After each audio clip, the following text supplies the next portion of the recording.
Did you know that Robert Redford, one of Hollywood's most famous movie stars, lived a life full of amazing success and very sad times? His story took him from growing up without much money in California to becoming super famous, making great movies and even starting the Sundance Film Festival. His whole life, people knew him not just for his movies, but also because he cared so much about his family, art, and taking care of nature. His wife, Sybil Zaggers, stayed with him for many years, sharing the things he loved and helping make his dreams come true. Their love story became about caring for each other, being best friends, and working together on important things. But when he died in 2025, she cried and felt very sad, missing not only her husband, but also her partner who meant so much to her life. So, what made Robert Redford's story so special? And how did his wife feel after he died? Keep watching as we tell you about the life, love, and amazing things Robert Redford left behind. Tell me what the darn story is, because that's what really matters. And I think without maybe knowing it back then, I care about that, the importance of stories, so that later on in my life in my job I saw her on a TV show and I had never seen her before and I said, that's her. I said, whoever she is, I'm going to try it. I'm going to take a chance, and we did, and she was amazing. Growing up and family. Charles Robert Redford Jr. was born on August 18, 1936 in Santa Monica, California.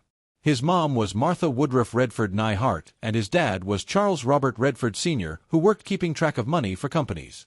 The family moved and lived in the San Fernando Valley while his dad worked in the nearby oil town of El Segundo.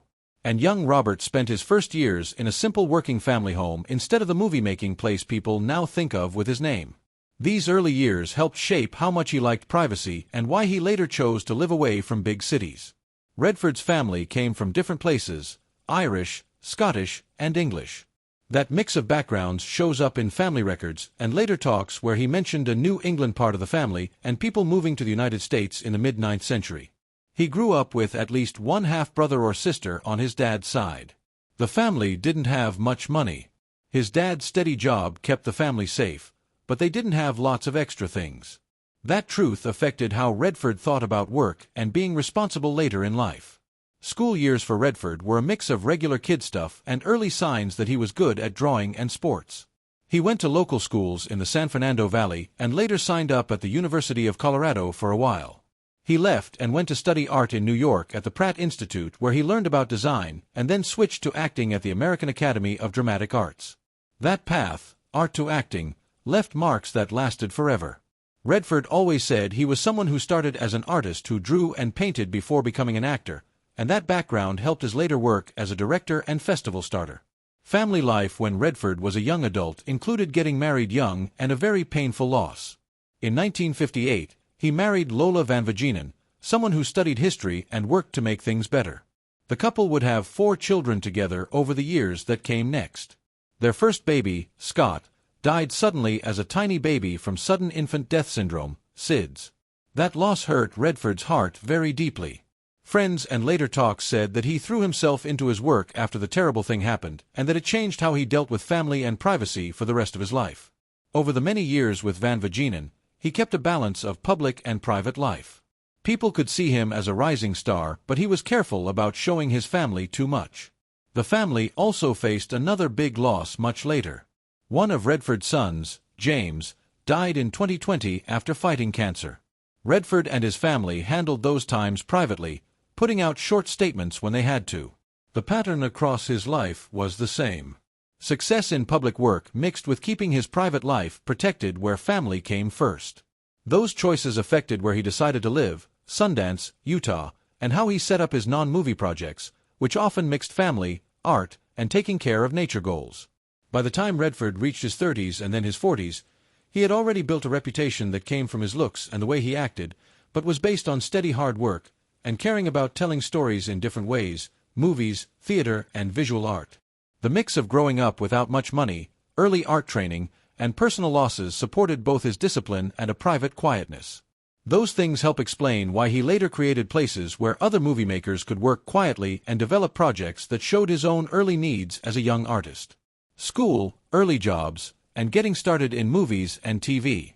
After leaving the University of Colorado, Redford moved to New York City to study design at Pratt Institute.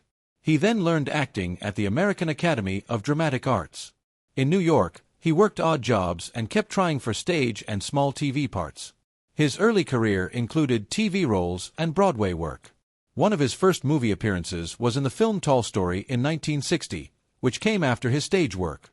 By the early 1960s, he had gathered TV credits and an Emmy nomination for a TV role, which helped open the door to more movie work.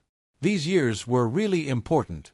They taught him the rhythm of professional acting and the hard work needed to move from one type of acting to another. Redford's early movies in the 1960s included a bunch of parts that showed he could do different things more than making lots of money.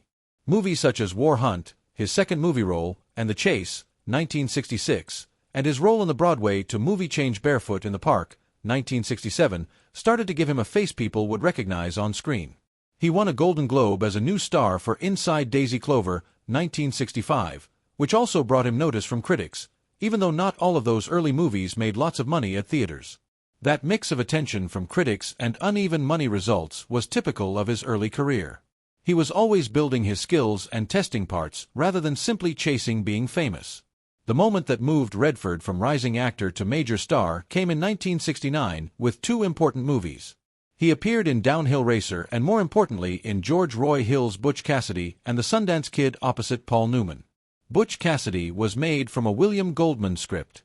It became a major hit and made Redford a name everyone knew.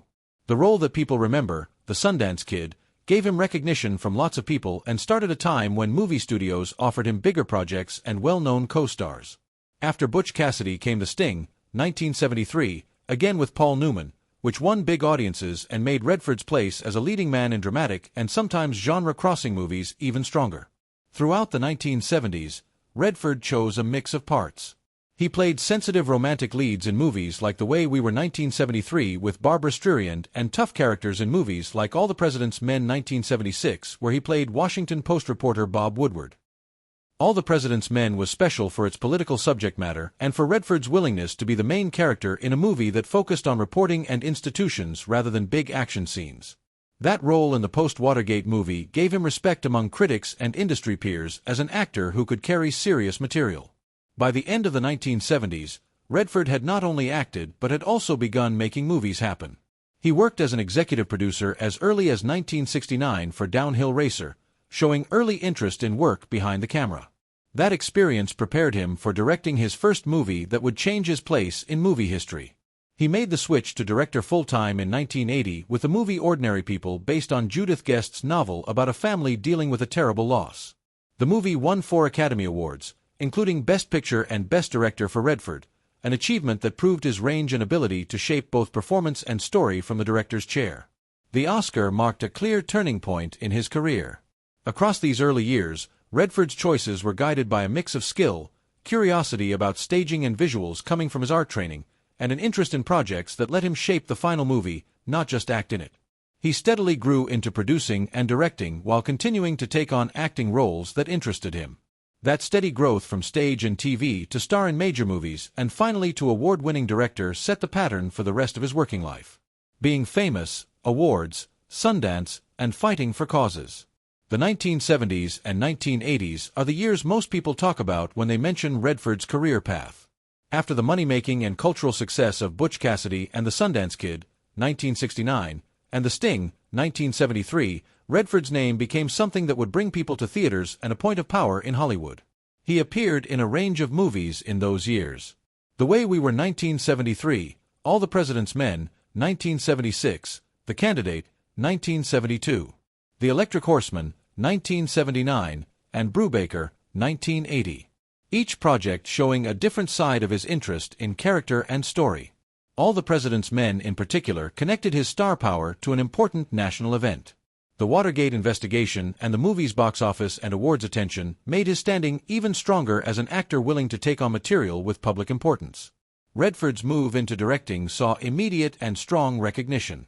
His first movie as director, Ordinary People, 1980, earned him the Academy Award for Best Director and the movie won Best Picture. Redford's success as a director continued with later movies such as Quiz Show, 1994, and A River Runs Through It, 1992. Across those projects, he shaped performances and visual approaches in ways critics noted for being clear and controlled. He was also recognized later with honors that included an Academy Honorary Award 2002, the Golden Lion for Lifetime Achievement at the Venice Film Festival 2017, and other lifetime awards from major institutions. Those honors show a career that included both hits and work that appealed more to critics and festival audiences. Outside of directing and acting, Redford created something that lasted and changed American independent film, the Sundance Institute and the Sundance Film Festival. Beginning as a change of the Utah U.S. Film Festival, Redford founded the Sundance Institute in the early 1980s to give movie makers a place to work on projects and to find audiences away from Hollywood's money pressures. The Sundance Film Festival grew into the United States' most important festival for independent film, helping launch the careers of directors such as Quentin Tarantino and Steven Soderbergh in later years. Redford's role in founding and keeping Sundance going is one of the most lasting practical things he gave to movie culture because it created a year-round platform for development, screening, and industry support. His fighting for causes happened alongside his movie work. Redford used his fame to speak about protecting the environment, support Native American causes, and fight for political positions he believed in. He founded or supported multiple organizations that connected conservation with the arts.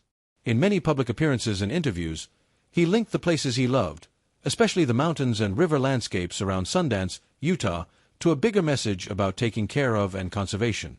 For Redford, activism and art were not separate.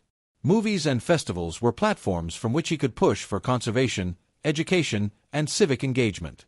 On the business side, Redford's career also showed careful handling of money and reputation. He could draw wide audiences with star projects and then use resources and attention for smaller movies and new directors through Sundance.